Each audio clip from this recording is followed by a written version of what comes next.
Hola, antes de comenzar con esta historia me gustaría que le dieras me gusta a este vídeo y te suscribas para poder subir más contenido como este. Novela. Hermana, en esta vida yo soy la reina. Episodio 367, un poco de sinceridad. Príncipe, ¿qué le trae por aquí? El cardenal de Mare estaba un poco desconcertado. El príncipe Alfonso no era de un rango que le permitiera venir hasta aquí a buscar al cardenal. En el orden de precedencia habitual, un príncipe y un cardenal son iguales. Pero el príncipe Alfonso era un poco especial. Después de que se hizo evidente que la reina Margarita no podía tener más hijos ya fuera por problemas de salud o por problemas conyugales con el rey, el príncipe Alfonso, el único heredero al trono, fue tratado como príncipe heredero. Normalmente no se permitiría tal trato implícito, considerando a los hijos de una nueva reina que llegaría después de la muerte de la reina. Sin embargo, la relación con el reino de Gálico, la diferencia de edad con los hijos que pudiera tener la nueva reina, y sobre todo, la excelencia del propio príncipe Alfonso, hicieron que tal trato fuera natural. Todos en el país, excepto León III, se inclinaban ante el príncipe Alfonso. Aún así, el príncipe Alfonso dijo con una sonrisa amable: Su eminencia el cardenal va a hacer un largo viaje a Trevero, así que pensé en pasar a ver si le gustaría que lo acompañara. Habló en un tono relajado, sin siquiera mirar hacia atrás. Era como si estuviera invitando a alguien a ir juntos al pozo común del pueblo. Así estará un poco más seguro. Para ser un poco más seguro, el número de caballeros que trajo era comparable a una pequeña guerra de conquista. Parecía que podrían tomar un condado de una sola vez. Parece que hay al menos 500 caballeros, murmuró el cardenal, intimidado. El príncipe Alfonso corrigió: 350. Es modesto. En la Edad Media un caballero era una unidad de combate de élite con altos costos de mantenimiento, hasta el punto de que cada uno era el señor de un pequeño feudo. Aunque la Orden de Caballeros de Yelmo Negro del príncipe Alfonso, formada por supervivientes de la guerra, aún no tenía feudos individuales, 350 no era un número que pudiera describirse como modesto. De hecho, era casi la mitad de la fuerza total de caballeros que el príncipe Alfonso había traído consigo al regresar a San Carlo. Originalmente tenía la intención de llevar a los 800 hombres, pero se encontró con la oposición casi histérica del Papa Ludovico.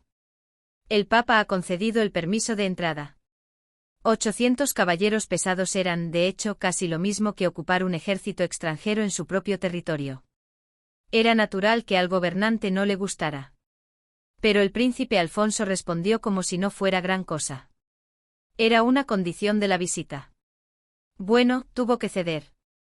De 800 a 350 en el proceso, los funcionarios se esforzaron mucho y el gran duque Odón, quien debía reunirse con el príncipe Alfonso, suplicó y garantizó su apoyo, logrando finalmente persuadir al Papa Ludovico.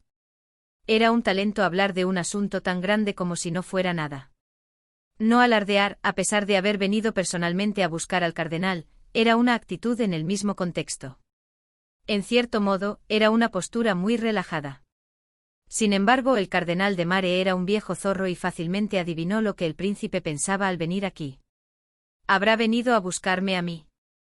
Su hija, que estaba detrás de él, sería el objeto de la escolta. El cardenal chasqueó la lengua para sí mismo, pensando que el príncipe era muy débil ante las mujeres.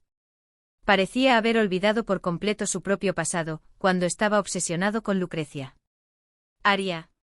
Llamó a su hija, que estaba detrás de él. Sí, padre.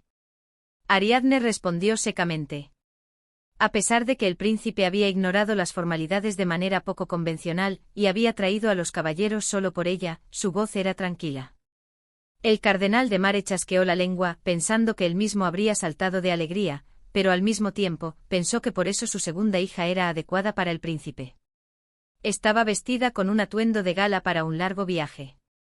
Su cabello suavemente trenzado estaba cubierto con un sombrero alto y un velo para protegerse del sol, y como el viaje era largo y arduo, en lugar de un vestido decorativo con un escote profundo, popular en San Carlo, llevaba un jiupilande que le llegaba hasta el cuello.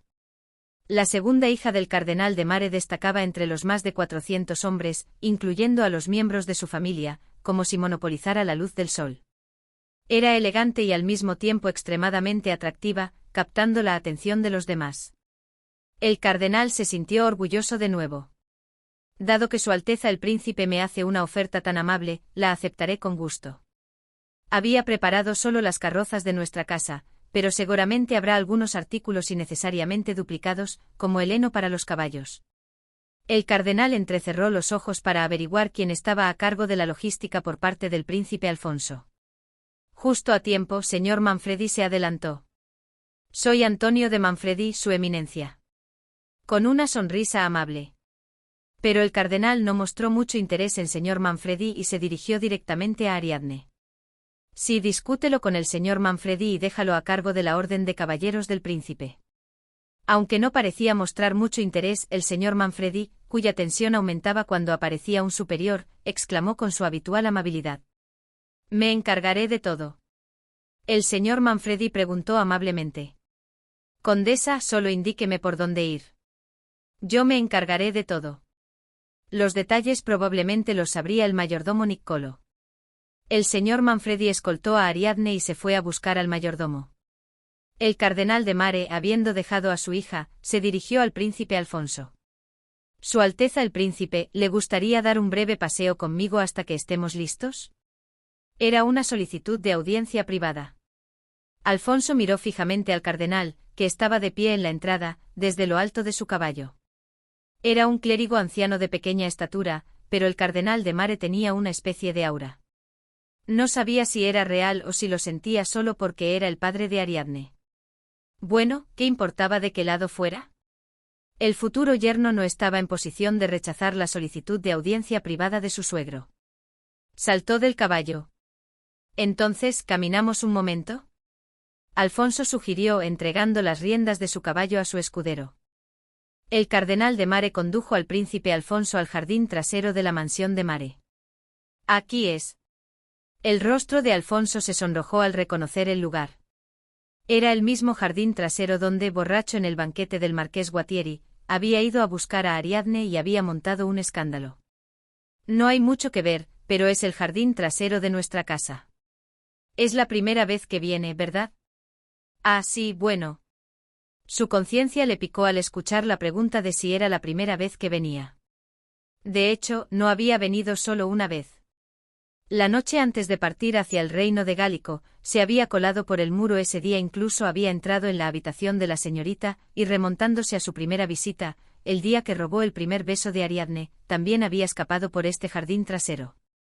Todas las fechorías que Alfonso había cometido contra el cardenal de Mare estaban relacionadas con la entrada y salida de este jardín trasero. Nos centramos en construirlo sólidamente en lugar de decorarlo. No hay grandes adornos, pero los muros son altos, lo que dificulta la intrusión de extraños. El extraño se sintió aludido y tosió. Alfonso empezó a sospechar que el cardenal sabía algo y por eso actuaba así. Afortunadamente, antes de que el futuro yerno perdiera completamente la calma, el cardenal de Mare abrió la boca. También he oído los rumores que circulan en la sociedad. Se refería a la declaración de que se encontraría con Ariadne. En los oídos del príncipe Alfonso, que ahora empezaba a interpretar todo negativamente, eso sonaba como, ¿te has encontrado con mi hija sin mi permiso? Su boca se secó. Dirá que se opone a la relación, que no lo permitirá ni aunque le echen tierra en los ojos. Literalmente un sudor frío le recorrió la espalda. ¿De qué servía ser el mejor yerno del continente central? Si el padre de la única mujer que quería le decía que no le gustaba, no importaba lo que dijeran los demás, todo terminaría ahí. Como era de esperar, el cardenal comenzó a interrogar al príncipe Alfonso. Al menos en los oídos de Alfonso sonaba a interrogatorio. ¿Amas a mi hija deficiente? Sí. Sí, la amo. Aunque esa habría sido la respuesta correcta, Alfonso se distrajo con la frase hija deficiente y perdió el momento de responder. No, ¿en qué sentido es deficiente? Es hermosa, linda y lo hace todo sola. Sin embargo, el tono del cardenal era algo extraño para refutarlo así. Era un tono tranquilo y seco. Parecía un paciente al que le habían dado una fecha de muerte. Supongo que ya habrá oído porque el Papa Ludovico me llamó Atrevero. Ah. Se omitió el título honorífico que normalmente se usaría. Una forma de hablar que iba directamente al grano. Alfonso se dio cuenta de que la otra persona estaba a punto de decir algo importante. Siempre considerado, se calló y cedió la palabra al otro. Puede que no regrese con vida de este viaje a Trevero. ¿Qué significa eso? Porque un alto clérigo excomulgado difícilmente puede conservar su vida. El cardenal miró fijamente al príncipe Alfonso e interrumpió al príncipe que intentaba decir algo. Por favor, absténgase de consuelos triviales. Palabras vacías como todo estará bien o ¿quién se atrevería a tocar a su eminencia el cardenal de Mare? No eran lo que el cardenal quería oír en ese momento. ¿No es cierto que ninguno de nosotros en el reino etrusco sabe lo que el Papa está pensando? Si el Papa Ludovico me golpea, podría seguir vivo después de eso. Ahora mismo, todo lo que soy depende de la voluntad del Papa. No es un consuelo trivial. El príncipe Alfonso habló lenta pero firmemente.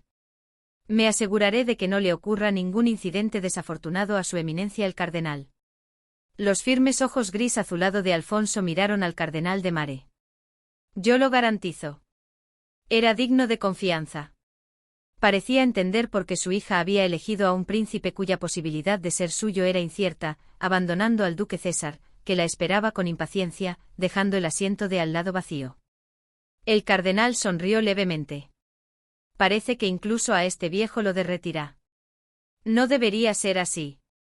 Había perdido mucho peso en unos pocos días y parecía más viejo. La grasa de los ancianos también debe servir como armadura. Las grietas en su caparazón habitual revelaron un poco de la tierna carne interior del cardenal, que rara vez mostraba a los que le rodeaban. Probablemente era una imagen que solo le había mostrado a Lucrecia en vida. El hombre que había perdido a su compañera de toda la vida no tenía donde ser comprendido. Al menos soy un poco más pesimista que mi hija. La promesa del príncipe no me suena del todo bien. La última conversación privada entre el cardenal de Mare y el príncipe Alfonso fue inmediatamente después de que el príncipe Alfonso regresara al reino etrusco. En ese momento el príncipe Alfonso había extendido la mano al cardenal de Mare en busca de una pista sobre el asunto equivocado, pero el cardenal había ignorado esa mano por su propio beneficio. Ya no puedo ser de ayuda política para el príncipe. No tengo nada que ofrecer. El príncipe Alfonso no tenía más activos políticos que recibir del cardenal de Mare, ni deudas que pagar. Quizás una pequeña rencilla.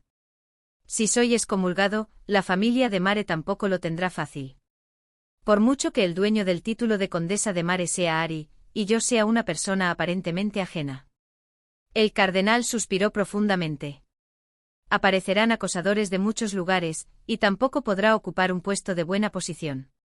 Esto significaba que después de la excomunión del cardenal de Mare, sería difícil para Ariadne convertirse en princesa. El cardenal de Mare abrió la boca pesadamente. Solo le pido un favor.